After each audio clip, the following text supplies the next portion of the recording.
여러분 안녕하십니까? 벌써 7번째 강좌를 맡게 되었습니다.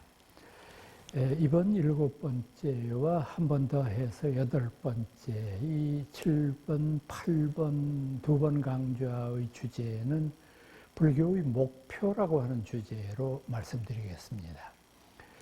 이 불교의 목표라고 하는 주제를 선정한 까닭은 평범하게 개인적으로 우리가 살아가는데도 삶에는 목표가 있지 않습니까? 어느 누구든지 마찬가지입니다.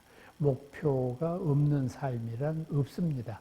만약에 목표가 나는 아무리 생각해도 없다 이러신 분이 계시면은 그분은 목표가 없다는 목표는 있지 않습니까? 그러니까 어차피 모든 인생에는 목표가 있게 마련인데, 자, 이제 여기서부터 문제가 좀 복잡해집니다. 모든 목표를 설정하는 데 있어서 사람마다 다 다르거든요. 어떤 사람은 큰 돈을 벌고 싶고 아주 그냥 돈을 많이 벌어서 지치다가 그냥 그 돈 세는 일에 지치고 싶은 사람도 있고요. 또 어떤 이들은 이 권력의 정상에 올라서기 위해서 참 노력을 많이 하고, 또 우리들 주변에 보면은 그런 어려운 일을 완수시킨 이들도 있지 않습니까? 또는 앞의 두 경우와는 달리 인생이라는 게 뭐 별거 있냐. 그냥 돈 벌고 출세해봤자 끝내 돌아오는 것은 그것을 끝까지 유지하지 못하는 것에 따르는 고통밖에는 없으니까 그런 거 다 버리고 내 마음의 행복을 얻어야 된다. 그래서 내 마음의 행복을 얻기 위해서 노력하고 조금 좀 철학적이기도 하고 종교적이기도 하고 이런 삶을 사는 것이 목표다. 이제 이렇게들 얘기를 해서 지금 저희들이 손쉽게 이 문제를 놓고 뭐는 옳고 뭐는 그르다 이렇게 말하기가 어려워요. 사람마다 가치관이 다르고 가치관이 다른 것을 나와 가치관이 다르다고 해서 비난하고 비판할 수만은 없는 거거든요.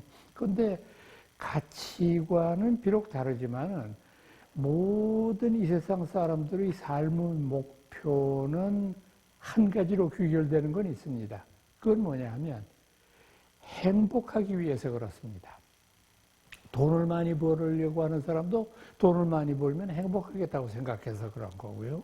권력을 얻고자 하는 이도 마찬가지고요. 그러니까 행복을 얻기 위해서 사람들은 이 세상의 어려운 인생 여정을 이겨내도록 노력하는 거 아니겠습니까? 그래서 여러분들 고등학교 때 교과서에도 나오지 않았습니까? 어느 시인이 그런 노래를 했잖아요. 왜 사냐건 웃지요. 기억나시죠? 참 그때 뭐 웃음이라는 게 뭐 비웃음도 아니고 한숨도 아니고 참 묘한 여운이 남잖아요. 왜 사냐건 웃지요. 참 그 웃음이라고 하는 것의 의미 자체는 불교식으로 말하면 화두가 될 수 있을 정도인데, 행복하기 위해서 모든 사람들은 살아간다. 그러면 종교도 마찬가지예요. 종교도 궁극적으로는 행복하기 위해서 우리가 그 종교를 믿는 겁니다. 여러분들 앞에 펼쳐진 제가 이미 말씀드렸던 세계의 4대 종교도 있고, 그거 아니고서도 또 많은 형태의 종교들이 있는데, 그 중에서 아마 제가 생각하기에는 여러분들은 불교를 선택하셨을 거예요. 불교라고 하는 종교가 여러분들이 생각하시기에 가장 합리적이고, 또 불교가 가장 여러분들의 마음의 고뇌를 없애주는 데 도움이 되고, 또 불교의 가르침이야말로 가장 진리롭다 이런 생각하셨기 때문에 여러분들이 불교를 믿거나 또는 아직 믿지는 않으시지만 불교를 좋아하시고 부처님을 사모하시는 이런 단계까지 가셨을 거예요. 자, 그렇다고 한다면은 우리들이 불교의 목표가 행복이라고 했을 때 불교에서 말하는 행복이란 무엇인가? 이제 이 문제를 여러분들하고 같이 논의를 해봐야 되거든요. 근데 이제 이 불교의 목표라고 하는 것도요, 사실은 시대와 종파에 따라서 조금씩 차이가 있어요. 똑같지는 않아요, 이것이. 우선 가장 대표적인 걸로 초기 불교. 그 초기 불교의 모습을 가장 진지하고 또 가장 많이 답습하고 있는 흔히 장로불교라고 그러죠. 동남아시아 쪽에 있는 불교에서 추구하는 불교적인 행복, 궁극적인 목표. 그리고 그보다는 조금 후대에 태어났지만은 대승불교라는 게 있지 않습니까? 우리나라나 중국이나 일본 같은 나라, 이 전부 대승불교의 문화권에 있는 나라니까 이 대승불교에서 추구하는 목표가 또 다릅니다. 그러니까 이것도 어느 쪽이 맞고 다른 한쪽은 틀렸다 이렇게 단정할 수는 없어요. 단정할 수는 없는데 다만 그 차이점이 있다는 건 여러분들이 아셔야죠. 똑같이 불교의 목표가 2500년 동안을 한결같이 이어져 내려온 것은 아니었다 이 말입니다. 자, 그러면은 초기 불교에서 행복, 불교의 궁극적인 목표를 뭐라고 생각했을까? 이것은 그분들이 늘 주장하고 있는 대로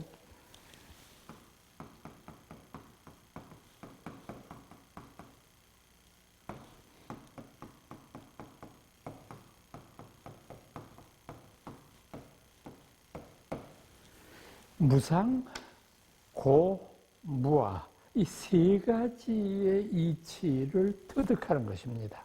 그러니까 이것은 이제 부처님이 사법인이라고 하는 가르침을 통해서 이미 말씀하시지 않았습니까?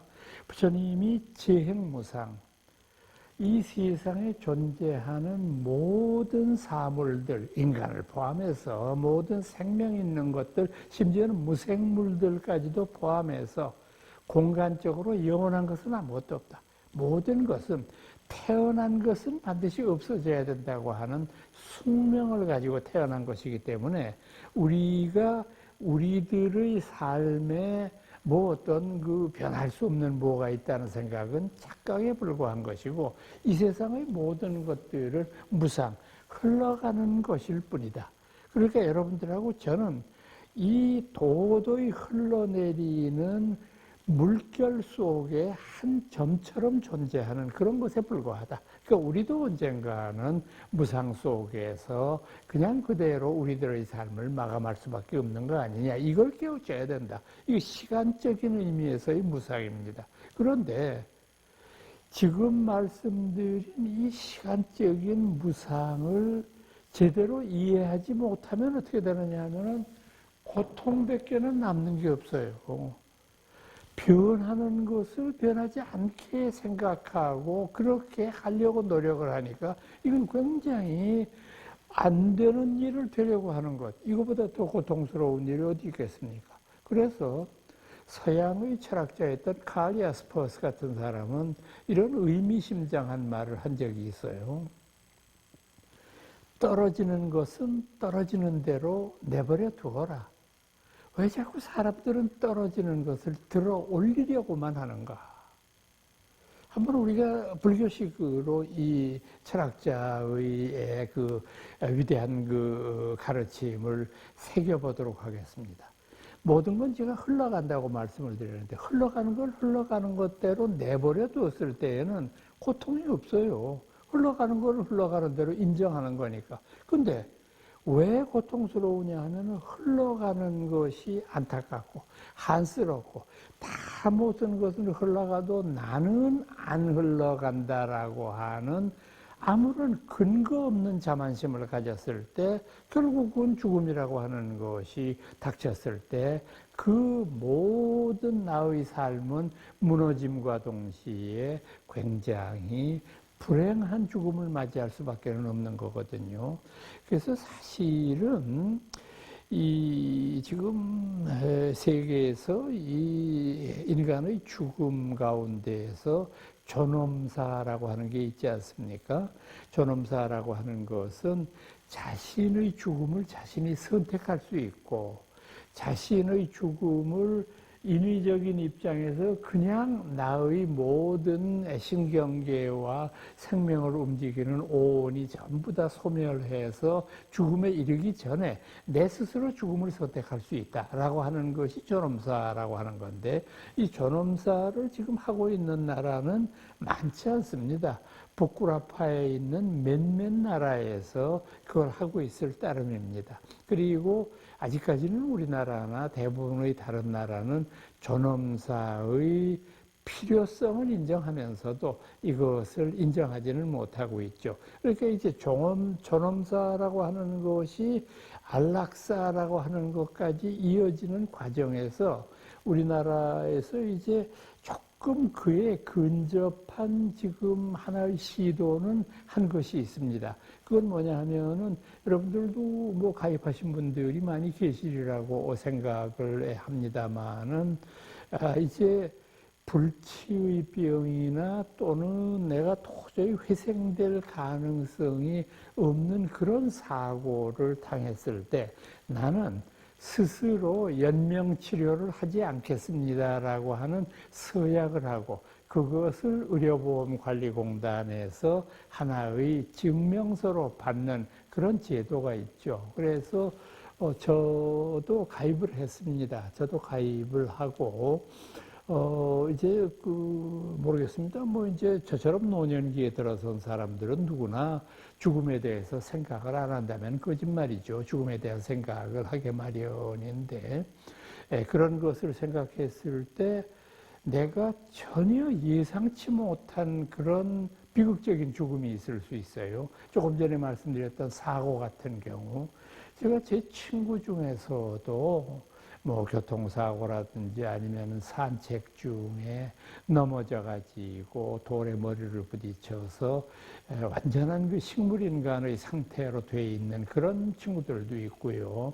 참 그 옆에서 보기도 민망하고 안타깝고, 그 간혹가다 그 의문병을 가서 보면은 정말 딱한 것이 이미 식물인간의 상태이기 때문에 의식도 없고, 의식이 없는 상황에서 단지 죽음을 기다리기 위해서 연명하는 것인데, 남아있는 그 가족들의 아픔이나 재정적인 문제를 생각하면은 참 안타까워요. 이런 문제가 본인에게도 결코 의미 없는 삶을 연장시키는 것이 과연 바람직할까, 이런 생각도 들고요. 그래서 아마 이제 이런 거를 조금 미연에 막아보자 하는 뜻에서 한 것일 것 같고, 저는 그 취지에 이제 그 호응했기 때문에 흔쾌하게 저희 집사람하고 제가 둘이 가서 가입을 했습니다. 그리고 아이들한테도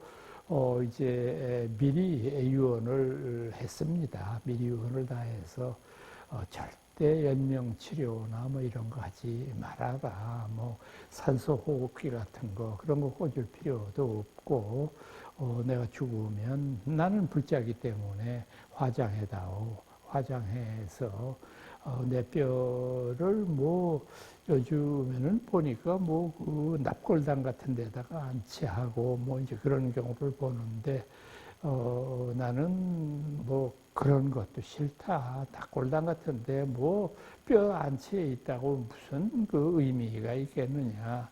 너희들이 그저 정이 마음에 그래도 좀 걸리거나 그렇다고 한다면은 나는 그냥 뼈를 이제 가루를 내 가지고 수목장을 해주면 좋겠다. 그냥 뭐 나무 지척할 것도 없고 그냥 그 수목장 터 있는 데다가 뿌려주고, 거기에 그 마음이 불편하거나 그러면은 조그마한 하얀 팻말 하나 세워주렴. 여기 정병조 교수 몇 년을 살다가 가셨다. 이렇게 써붙여놓으면 되잖아. 그러니까 그렇게 해서라도 다른 일제 번거로운 거는 해서는 안 된다. 하나는 이제 미리 그것도 유언을 했고, 또 그것에 발맞춰서 아까 말씀드렸던 대로 연명치료를 거부하는 그런 것도 했습니다마는, 어쨌거나 간에 이런 것들이 제대로 마음의 준비가 돼 있는 경우하고 그렇지 못한 경우는 이건 정말 하늘하고 땅 차이예요.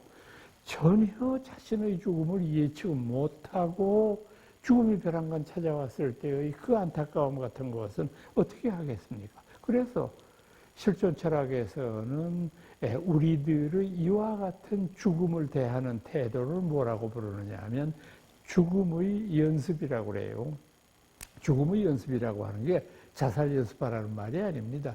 죽음의 연습이라고 하는 말은 뭐냐 하면 끊임없이 죽음과 친해지라고 하는 거죠. 그래서 끊임없이 이 죽음이 남의 것이 아니라 내 것이라고 하는 생각을 가질 필요가 있다고 하는 것을 말씀하는 그런 부분이죠.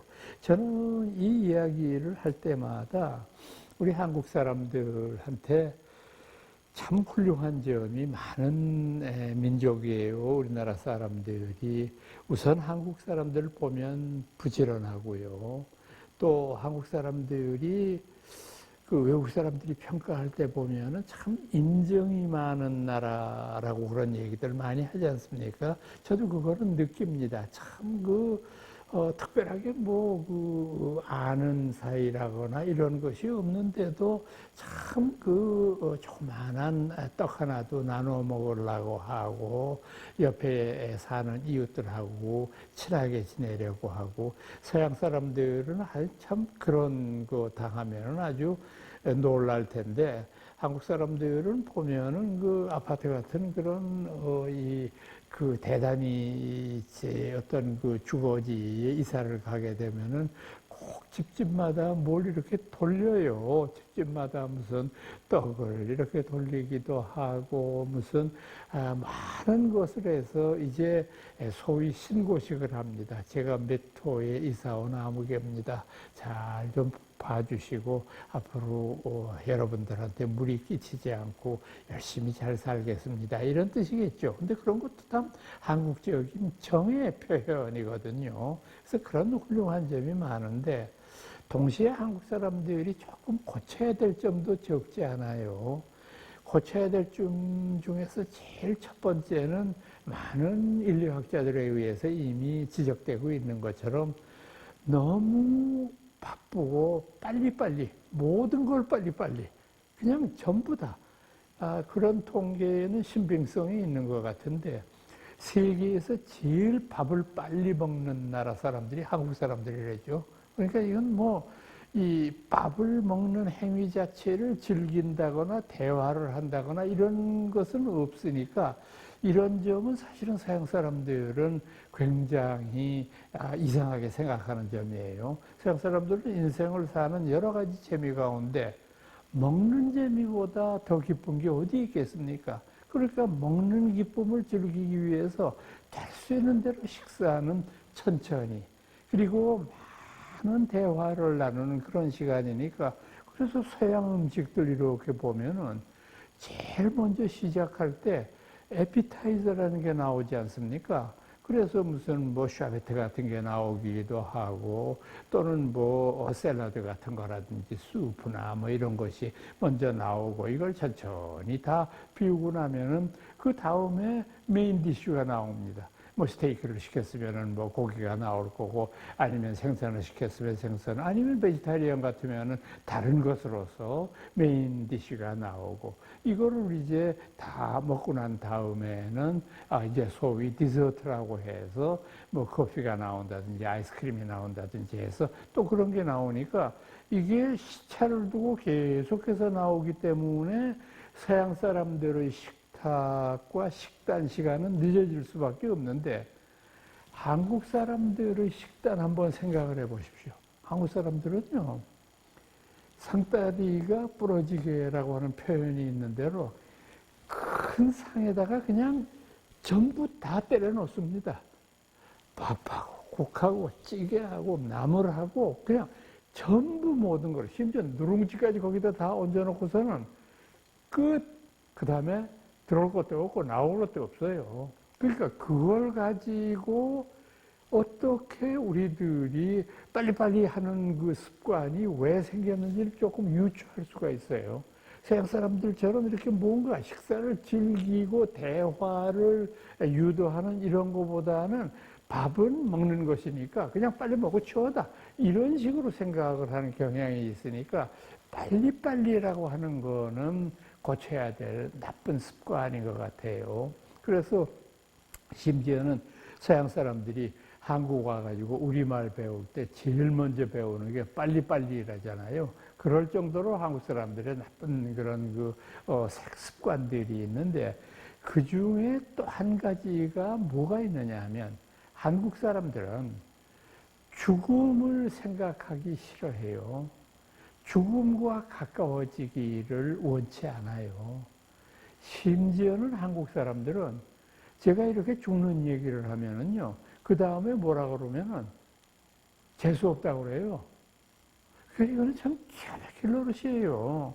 아니, 모든 사람은 죽어야 되고, 나도 죽어야 되는데, 내 스스로가 나의 죽음에 대해서 생각하는 것이 뭐가 재수없는 일입니까?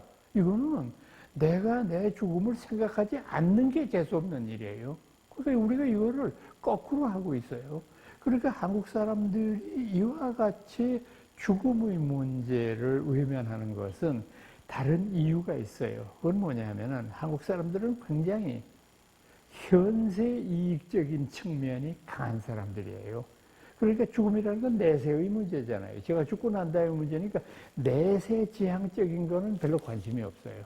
오로지 살아있었을 때 내가 얼마나 행복하고 나의 가족이 얼마나 더 많은 걸 성취하고 이루고 이런 것만을 생각하는 거니까 이거는 저희들이 고쳐야 될 일이라고 생각을 합니다. 그래서 모든 삶의 종말이 죽음이라고 하는 것을 생각하면서 과연 나의 죽음은 어떤 것일까라고 하는 것을 미리 생각해 두는 것은 지식인이라고 한다면 이것은 반드시 해야 될 일 가운데 하나일 거라고 생각을 합니다. 제가 한 가지만 더 말씀드릴게요. 제가 이제 그런 생각을 젊었을 때부터 해왔기 때문에, 제가 이제 저하고 뜻을 같이 하는 사람들을 모아서, 이제 모임을 하나 결성했습니다. 요즘도 만나는 모임인데, 제가 결성한 그 모임에 이제 이 타이틀을 뭐라고 붙였느냐 하면 죽음을 생각하는 사람들의 모임 이렇게 정했습니다. 그래서 이제 뭐 거기에는 직업에 차별이 없으니까 종교인들도 많이 있고요. 종교인들도 스님들만 있는 게 아니라 목사님, 신부님 다 있어요. 그런 사람들도 있고, 그 다음에 정치하는 사람도 있고, 경제인들도 있고, 저 같은 교수도 있고, 법조인들도 있고, 다양합니다. 아무튼 그렇게 해가지고 모여서 한 달에 한 번씩 그냥 저녁 먹고 헤어집니다. 그냥 멤버들끼리 모여서 잘 지내냐 하는 일반적인 얘기 하는데, 저희들 대화의 중심은 뭐냐 하면은 늘 만날 때마다 죽음이 우리들의 대화의 테마입니다. 죽음을 가지고 얘기를 하는데, 이제 주로 이제 얘기하는 것이 누구네 집에 문상을 갔더니 거기 모여 있는 상주들끼리 부조돈 나누는 거 가지고 싸우더라. 이제 이런 얘기. 또 어디는 가니까 그 아버지가 돌아가시기 전에 그 유산 상속을 했는데 거기 불만을 품은 그 형제 자매들끼리 막 다투고 이래서 재판을 한다더라. 이런 얘기에서 그냥 늘 죽음과 관련되는 얘기들만을 쭉 하고 있는데 제가 이제 그 얘기만을 쭉 하다가 몇 년 전에 제가 제안을 했습니다. 뭐라고 제안을 했느냐 하면 우리가 이게 죽음을 생각하고 이렇게 모여서 같이 의견을 나누는 것도 참 중요한 일이지만은 우리가 이거를 좀 사회적으로 확대를 시키기 위해서는 우리가 죽음을 생각만 할 게 아니라 죽음을 생각하는 우리가 뭔가 하나씩 실천을 해야 되지 않겠는가. 그래서 제가 제안한 것은 뭐냐 하면은 첫째, 재산을 자식에게 물려주지 않기. 부처님이 42장경에서 이런 말씀을 하신 적이 있어요. 절대 재산을 자식에게 상속하지 마라.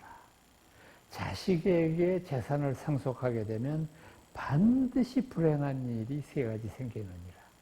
세 가지 중에 첫 번째는 뭐냐? 그 집에 불이 자주 나. 무슨 이유인지는 모르지만 불이 자주 나. 둘째, 도둑이 자주 들어. 그뿐 아니라 관가에서 밤낮 오라가라고 그래. 그런데 요 행위 앞에 두 가지의 불행은 피할 수 있을런지 몰라도 자식에게 재산을 상속하면 세 번째의 이 불행은 누구도 피할 수 없어. 이 세 번째의 불행이라는 건 뭐냐? 타락한 자식을 만들어. 절대 이거는 그렇게 해서는 안 되는 일이다. 참 금과 옥조 같은 말씀이에요.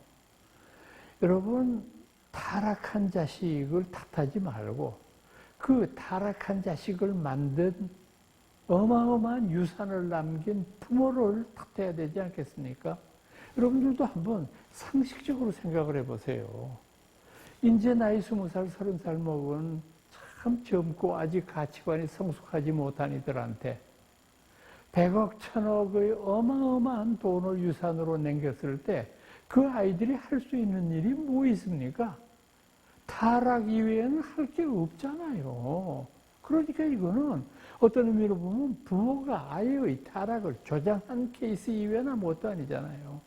거기다가 부처님 말씀에 덧붙여서 제가 한마디 더 하면은 왜 우리가 재산을 상속할 필요가 없느냐 하면 여러분들의 자식들은요. 돈이 있고 없고를 떠나서 여러분들보다는 훨씬 더 행복하게 살 수 있어요. 왜냐하면은 여러분 불과 3, 40년 전 일이니까 우리 누구나 다 기억하고 있잖아요. 저는 불과 3, 40년 전만 해도 집에서 더운 물 찬물이 콸콸 나온다는 거는 상상을 못했어요. 더운 물을 쓴다는 게 얼마나 어려운 일입니까? 그래서 그나마도 없을 때는 그냥 가마솥 같은 데에다가 물을 펄펄 끓여서 이거를 가지고 이제 그 목욕물로 쓰기도 했고, 그 다음에는 이제 연탄불이 생기고 났으니까 거기에다가 연탄 그 난로나 이런 데다가 이제 끓이는 일을 하고, 그 다음에 이제 가스가 나오고, 그 석유골로가 나오고, 이제 이런 식으로 쭉 발전을 했지만은 그때만 해도 더운 물이라는 건 참 어려운, 그 굉장히 구하기 어려운 것이었는데 지금은 뭐 아무 데서나 나오지 않아요. 또 우리는 어렸을 때 굶어 죽는 사람이 부지기수였어요.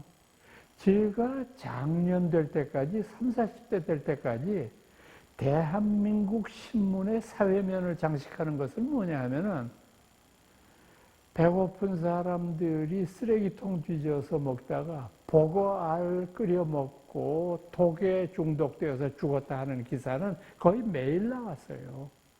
참 그럴 정도의 가난 속에서 살았는데 지금 그런 사람들이 없잖아요. 그러니까 30년, 40년 후에 우리의 자식들이 살아가야 될 세계는 우리는 상상도 할 수 없을 만큼 풍요로운 사회인데 거기에 왜 우리가 먹을 거 안 먹고 입을 거 안 입어서 돈 맡기고 그런 그 바보짓을 하느냐 하는 걸 더 첨가시켜 드리고 싶어요. 그러니까 이렇게 해서 우리가 절대 자식에게 재산을 물려주지 말고 그렇게 하기 위해서 어떻게 해야 되느냐. 이것도 말만 그렇게 하면 안 돼요. 그러니까 우리가 각자의 재산을 신고하자. 우리들한테. 그러니까 우리가 또 어디서 높은 사람들 하는 거 보긴 봤잖아요. 저희들도. 그래가지고 지금 뭐 각자 가지고 있는 부동산, 무슨 동산 이런 거 해가지고 재산을 이렇게 해놓고 그 다음에 그 모든 재산을 공증을 하자. 이건 이제 조금 전에 말씀드린 대로 자식에게 부여하지 말고 우리들 스스로가 이 재산을 좋은 데 쓰도록 노력을 하자. 이제 이런 취지가 되죠. 그래서 물론 저는 거기 모인 멤버들이 전부 다 성실하게 신고를 했다고는 믿지 않습니다. 조금은 감추고 그러는 것도 없지 않겠지만 그 정도는 저는 애교라고 생각하고 그 기왕에 이렇게 등록된 그 재산만이라도 사회에 환원할 수 있다면 이건 굉장히 행복한 일이라는 생각을 가져서 그렇게 일을 추진한 적도 있습니다. 여러분 어떻습니까?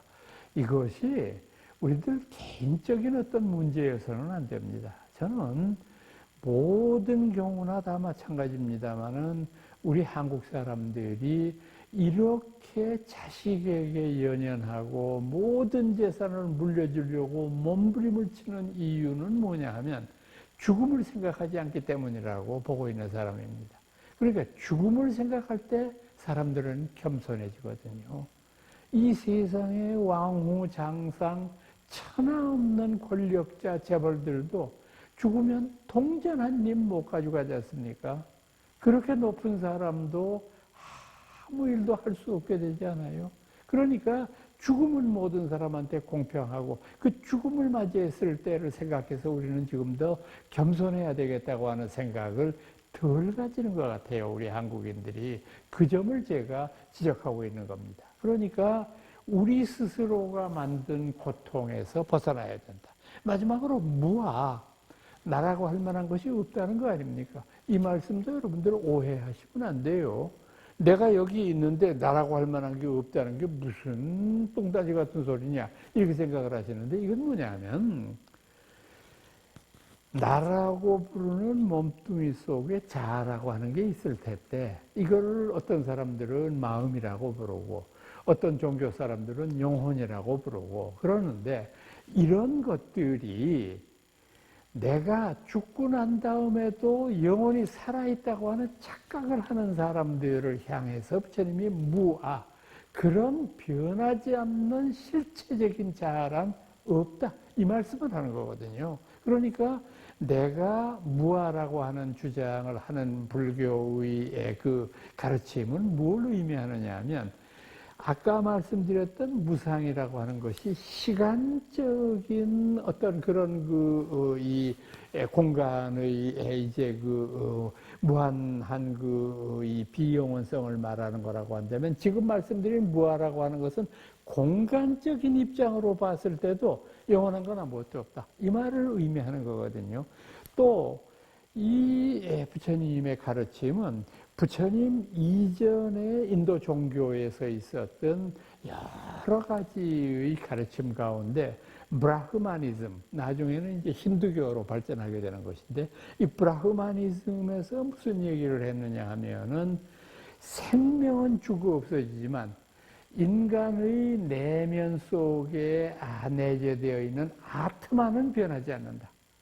그렇게 우리가 살아있을 때 수행한다고 하는 건 뭐냐면 아트만을 드러내는 일이다. 아트만을 드러내는 일이 뭐냐면 고행이다. 집을 떠나서 그냥 이 자연 속에 머물면서 모든 삼시세때의 밥을 걸식을 통해서 해결하고 오로지 요가와 수행을 통해서 이런 것들을 얻어서 내 마음속에 있는 깊은 아트만이 드러나서 이게 우리들의 본성임을 깨우치게 됐을 경우에 우리는 해탈한다. 이게 브라흐마니즘의 핵심적인 사상이거든요. 그러니까 부처님은 브라흐마니즘에서 주장하는 이 아트만을 부정하신 거예요. 당신들은 그거 잘못 생각한 거다. 내가 살아있을 동안에 있는 아트만이 소중한 것이지 죽고 난 다음에도 그 아트만이 있다는 거는 증명할 방법도 없고 죽은 다음에 어디 있은들 그게 지금의 나하고 무슨 상관이 있느냐고. 아무 상관이 없잖아요. 내 몸뚱아리를 벗어나서 홀홀 지금 온 우주를 맴돌고 있을 텐데 우리 한국식으로 얘기하면 9천을 맴도는데 이래 가지고서 뭐 이게 무슨 의미가 있느냐 그 말씀하는 겁니다. 그러니까 초기 불교에서는 뭐냐 하면 무상, 무아, 고 이것을 깨우치는 것이다. 그런데 이 깨우친다고 하는 것에도 두 가지의 의미가 잠재되어 있어요. 그건 뭐냐면 이렇게 깨우치는 사람 가운데 첫 번째의 존재는 출가한 스님들은 아르하트라고 부르죠. 이거를 이 아르하트라고 부르는 인도말을 중국 사람들이 아라한 이렇게 번역했는데 아라한이라고 하는 경지에 이른 사람들이 무상무아 공 이런 것을 얻는 사람들이라고 하는 것입니다. 그래서 이분들의 목표는 아라한이 되는 거죠. 출가한 사람들의 경우에는요. 아라한이 됐을 경우에는 지금 말씀드린 대로 무상고 무아를 깨우쳐서 아라한이 되는 그것이 목표고, 그 다음에 제가의 신도들은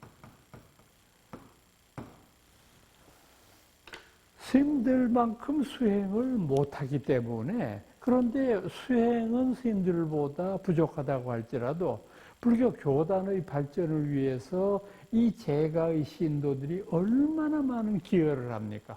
우선 자신들이 땀 흘려 모은 재산을 교단에 기부함으로 말미암아 스님들의 생활을 안전하게 운영하고 유지할 수 있도록 하고, 그 다음에 교단에 무슨 일이 생기거나 했을 때 그 교단의 행사를 도맡아 하면서 재정적인 모든 일을 하지 않습니까? 그러니까 여러분들 이거를 이 불교에서는 그 스님들께 뭘 보시하는 행위를 공양한다고 그러거든요. 그래서 밥 먹는 것도 불자들끼리는 공양하였습니까? 뭐 이제 이렇게 그 이야기들을 하는데, 공양이라는 말의 뜻은 뭡니까? 공양이라고 하는 것은 받들어 모신다는 뜻이잖아요. 공양이라고 하는 것은.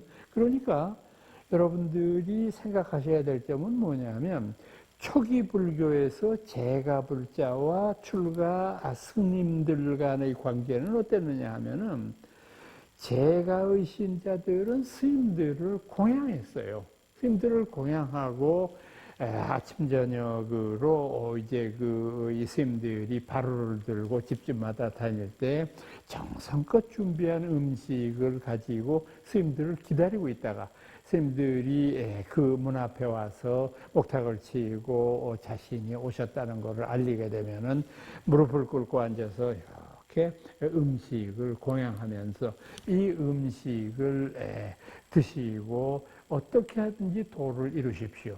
근데 그 공양하는 마음의 뒤에는 뭐가 숨어져 있느냐 하면, 숨겨 있는 것이 뭐냐 하면, 나도 스님처럼 고행을 하고 수행을 해야 되는데 내가 속가의 인연이 지중해가지고 전생부터 뭐 무슨 인연인지 모르겠는데 헤어나질 못하고 있으니까, 스님은 내 목까지 같이 공양해 주세요. 같이 아라한이 되도록 수행해 주세요. 그 뜻을 담아서 공양하는 거예요. 그러니까 공짜로 주는 게 아니죠. 저희들도 스님들한테 내 목까지 살아달라는 부탁을 하는 거니까. 그러니까 스님들은 어떻게 되느냐, 그것을 공양을 받음으로써 얼마나 미안하고 고마워요. 정말 여러분들, 우리가 속가 생활하는데 한 푼의 이득을 얻기 위해서 우리가 자존심을 버려야 되는 것이 세속에 살고 있는 우리들의 일반적인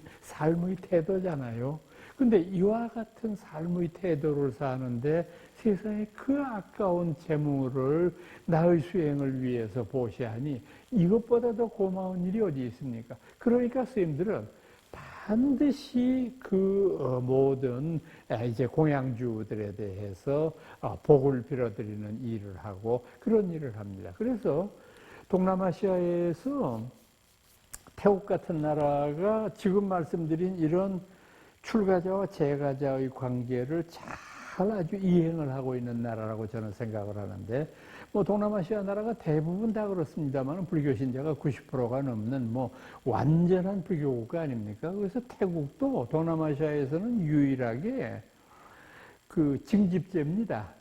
그러니까 이 대부분의 다른 나라들은 이렇게 보면 그 징집제도 있지만 또 모병제가 있잖아요. 뭐 공고를 내 가지고 군에 오면 이런 혜택을 주겠다 뭐 이렇게 하는데, 이제 우리나라는 물론 징집이고요. 근데 동남아시아에서는 유일하게 태국이 이제 징집을 하는 나라인데, 이 태국에서요, 군대를 안 가게 되면은 그 사람들도 엄벌을 받아요. 젊은 사람들은, 젊은 남자는 누구나 군대를 가야 되는데, 태국 젊은이들 가운데서 군대 안 가는 사람은 제가 간혹 봤는데, 피해 당기는 사람도 봤는데, 젊었을 때 머리 깎고 스님 안 된 사람은 한 명도 못 봤어요.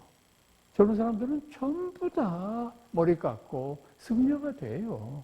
그렇게 해서 뭐 한 달이고 두 달이고 있다가 다시 환속하는 경우가 태반이고, 해보니까 참 의미 있고 괜찮은 일이다 싶으면 계속 갖고, 이렇게 해서 이분들은 출가가 일상화되어 있어요. 출가가 일상화되어 있는 나라 사람들이기 때문에 이쪽 사람들이 제가 신자들에 대한 고마움을 어떻게 표현하나라고 봤더니요.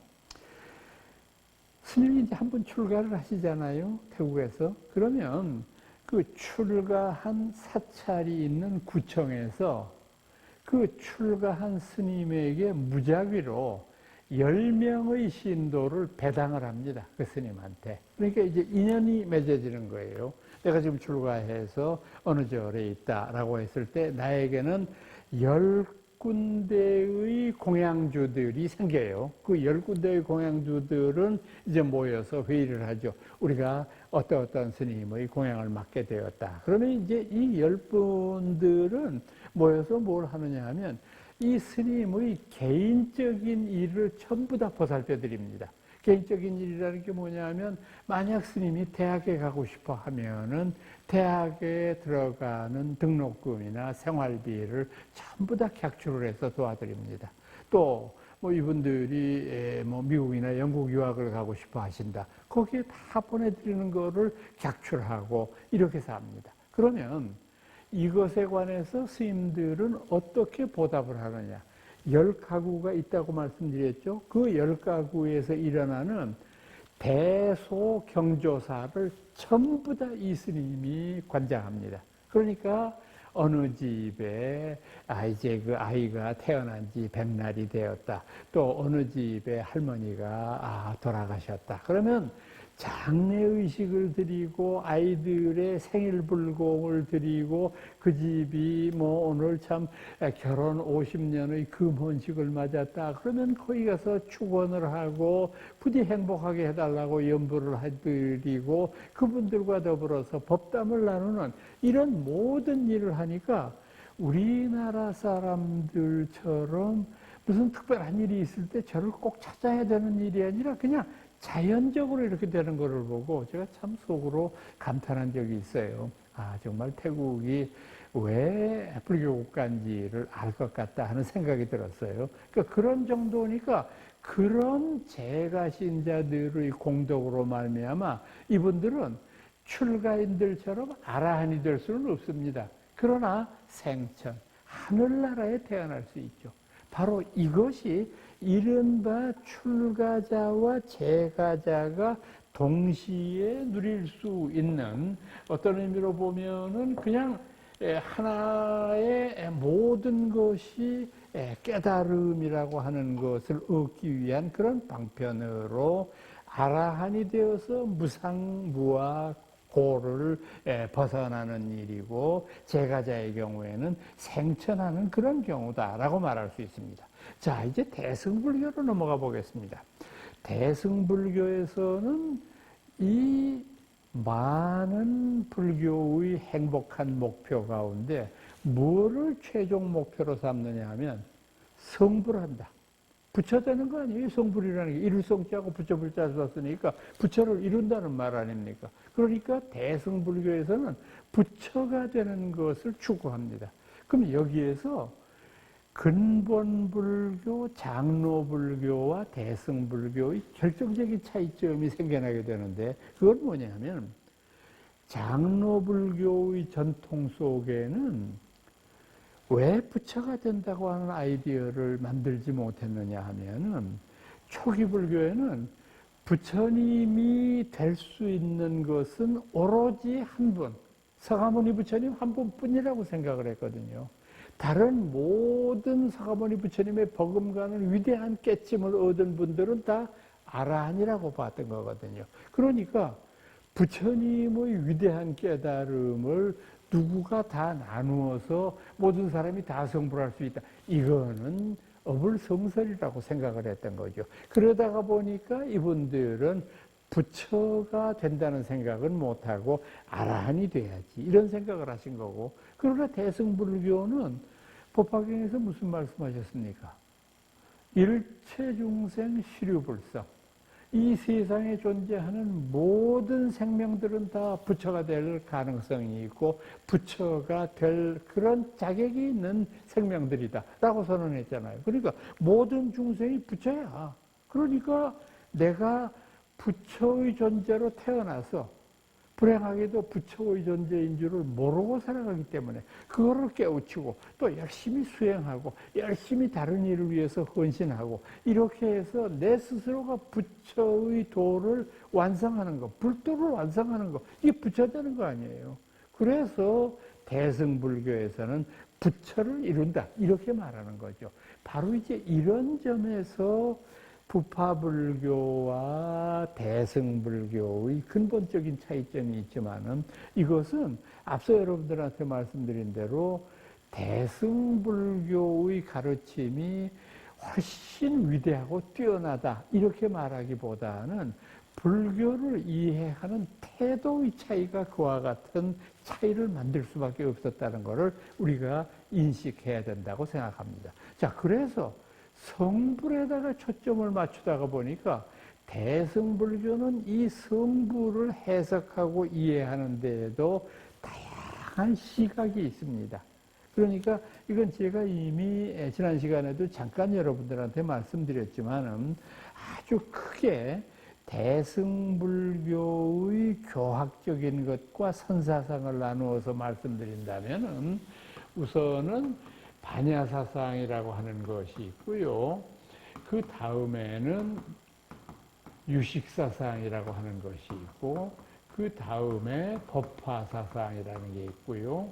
그 다음에 화엄사상이라는 게 있고, 그래서 이제 이거를 통해서 각자가 무엇이 부처가 되는 길이냐라고 하는 것을 선언하는 것이 조금 다르죠. 어떻게 다르냐 하면은, 반야에서는 결국은 공을 이해하고 공을 이해한 대로 실천하는 것이 깨침이라고 생각을 하죠. 그러니까 반야심경 한번 생각을 해보시죠. 색즉시 공 그러잖아요. 색이라는 건 물질을 가리키는 말이거든요.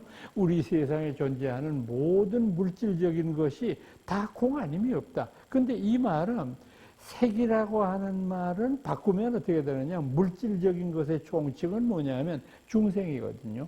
그 다음에 공, 영원한 자유를 상징하는 것의 궁극적인 것은 부처님이거든요. 그러면 이 말을 바꾸면 반야심경에서 색즉시공 했을 때 이 말의 뜻은 뭐냐면 중생이 곧 부처다.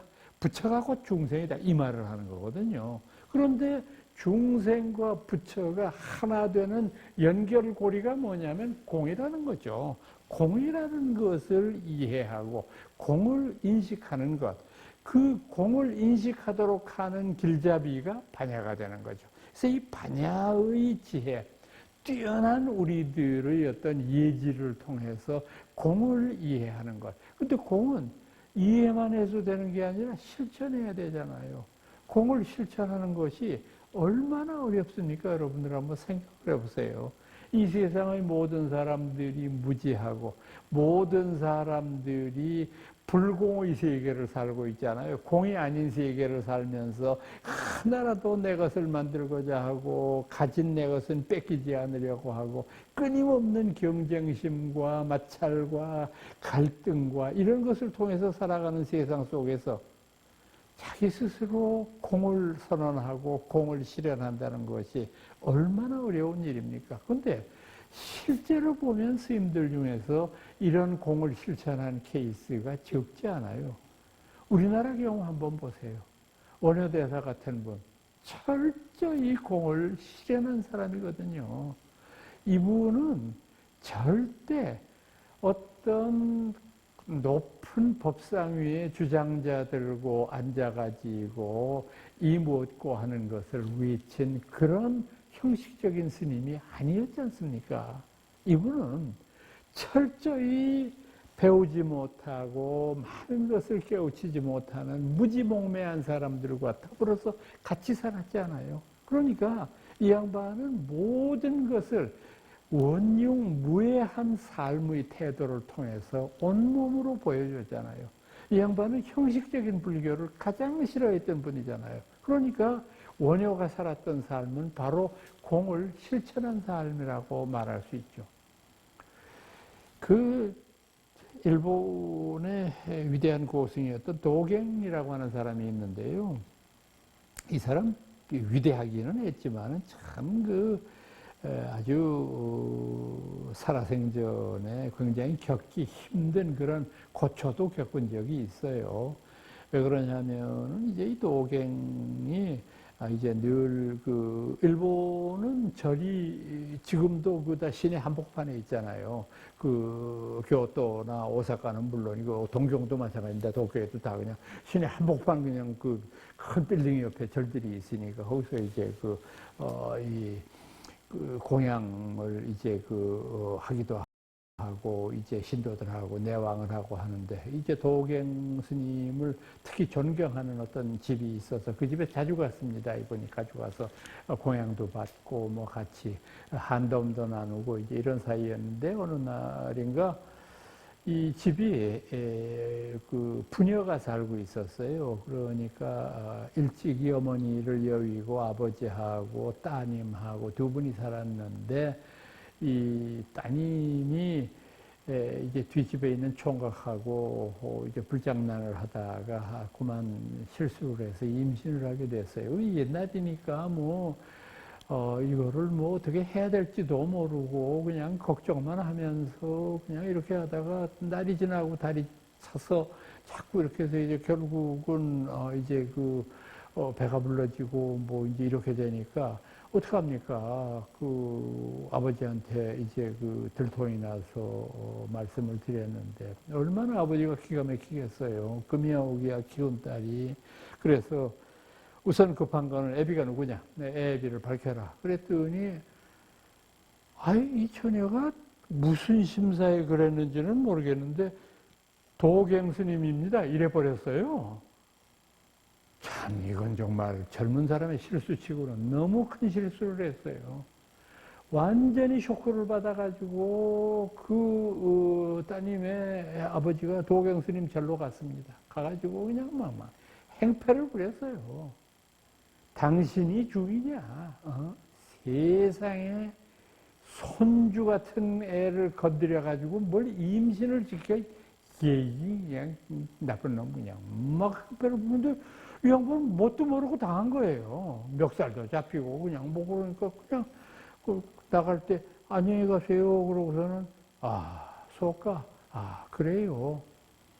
날이 차서 애를 낳았습니다. 두 부녀가 애를 데리고 스님 절로 왔어요. 네 새끼니까 네가 키워라.